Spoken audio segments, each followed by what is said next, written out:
exercise, we are starting off with a back row. You just did this movement in our warm-up as we were moving either arm. Now we're going to move both arms at the same time. So, as always, I'd start off with your bar without any weight. And just for this first week, you're starting out without any weight on that bar. Maybe next week, you know confidently you could lift 10 pounds doing this exercise because you've done it before. So maybe you start off with 10 pounds on the bar next week. You don't have to start off with just the bar, but for this week, it's a good way to just start learning. Yes, it is. All right, Bubba. Okay, Mister. All right, so I'm gonna move over here where you can see me. First things first, anytime we grab the bar, you've already done your deadlift movement. If you remember from our lower body pool day, it was where we were gliding that bar down our legs, flat back, hinging at the hips. So anytime you grab a bar, or you grab a baby, or you grab anything off the floor, this is a great way to pick something up. You want to be using your legs or your glutes rather than picking something up using my back. So go ahead and just practice grabbing the bar with me. We're gonna have our palms faced away from us this time for the back row. So bend the knees, hinge at the hips, straighten your heels, and stand, grab the bar, nice. So if your back was flat and you felt your glutes working there, you picked up the bar correctly. Now we're gonna come into that bent forward position and hold. So watch me before you move. Right here, I'm gonna roll my shoulders back, creating a flat spine and proud chest, soft bend in the knees. Then I'm gonna hinge at my hips, really pushing those hips back behind me with a flat spine. All right, right here, palms are faced away from me, shoulders are still rolled back. And I'm finding that rowing movement. So I'm gonna pull my elbows up and back. So I'm not pushing that bar forward, I'm not pulling that bar towards me. It should move in one straight line. Elbows pull up, and remember from our warm-up, we're not letting those elbows come out to the side. We want to squeeze them together towards our midline or towards the center of our back. Last thing to note is that my gaze is down at the floor, protecting my neck. If my head is up or way down, it's creating a lot of tension on my neck and spine. So right here, if you haven't set the bar down, you can already. Grab the bar with proper form, finding that deadlift movement, and then we will go through 10 rows with just the bar. So bend the knees, hinge the hips, and stand, roll the shoulders back, creating that. You're okay. Hey, you're okay. Yeah, I fell on over. I did. I fell on over. I fell on over. Hi. You okay? Can you sit down on all the legs? I know, it is so hard. It's so hard. All right. Come here. I got this for you to play with.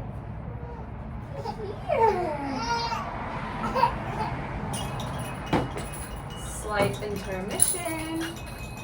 All right. Make your way back up to that back row position. Hinge the hips flat back. Weight in those heels. Roll the shoulders behind you if you haven't already. We're rolling those elbows up. Take a deep breath in. Exhale, elbows pull up. Inhale, lower. Exhale, pull up. Keep moving, keep breathing. Exhale, pull up. Now notice I'm not standing, my chest isn't up, I'm not fully bent over. I'm just at about a 45-degree angle here. Now this is a lot of pressure on your spine, so if your back starts to hurt, come out of this position and drop the weights. You can do this with no weights at all. Finish out 10 reps. Exhale to pull, inhale to lower. Exhale to pull, squeeze your elbows together behind you. Inhale to lower. On that last rep, come all the way up to stand and then lower your bar the same way that you lifted it.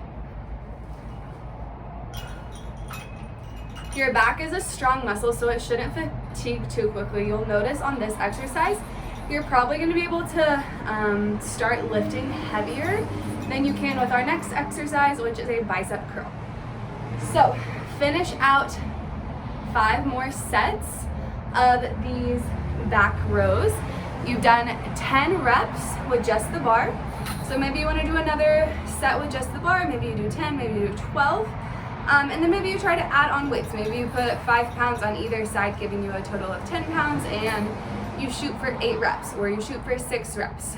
Usually with your back, you're going to be able to do a higher volume of this exercise, whereas for bicep curls, it's gonna be a lot less of what we're doing. So pause the video, finish out your sets, and then we'll pick back up with our bicep curls. All right, so for bicep curls, you are in a standing position, soft bend in your knees. Remember, we never lock out the legs. We always want our shoulders rolled back. And you're gonna hold the bar with your palms facing away from you. Right here, my elbows are right next to my rib cage. I'm never pulling my elbows out to the side, never moving them around. They're squeezing in right next to my rib cage the whole time, really isolating this bicep work here. So find that position, soft bend in the knees, stand tall, roll the shoulders back. All right, we're gonna grab our bar the same way that we just did, moving through that deadlift position. Soft bend in the knees, bend the hips, and come to stand. So you have just your bar here. Find that position, shoulders roll back, elbows squeeze in.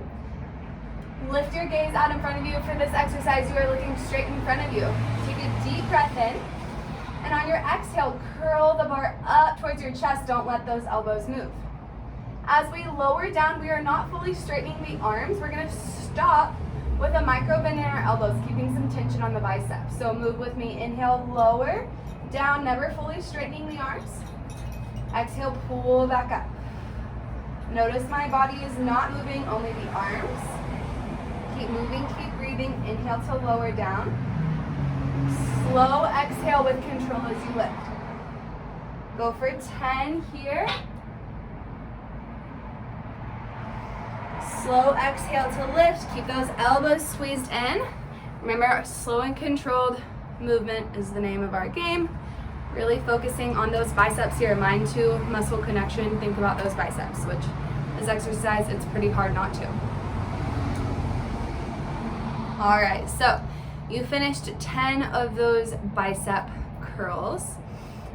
Something to know with your biceps is they fatigue very quickly. So with your back, maybe you were able to lift heavier and you were able to do like 10 reps with every set that you did.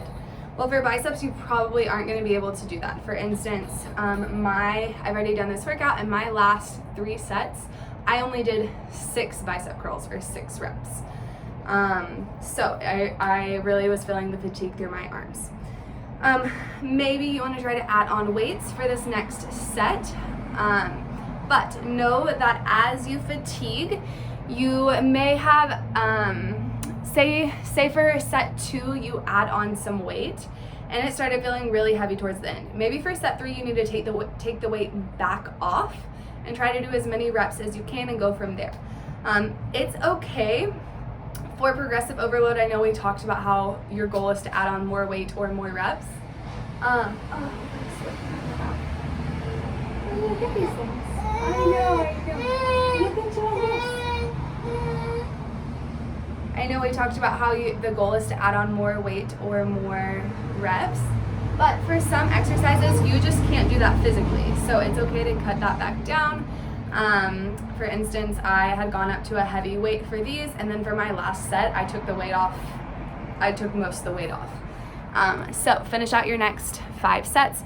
Remember that for every exercise, you do the exercise and then you rest 1 to 2 minutes. So it is not a hurried workout here. And then we will finish off with our circuit.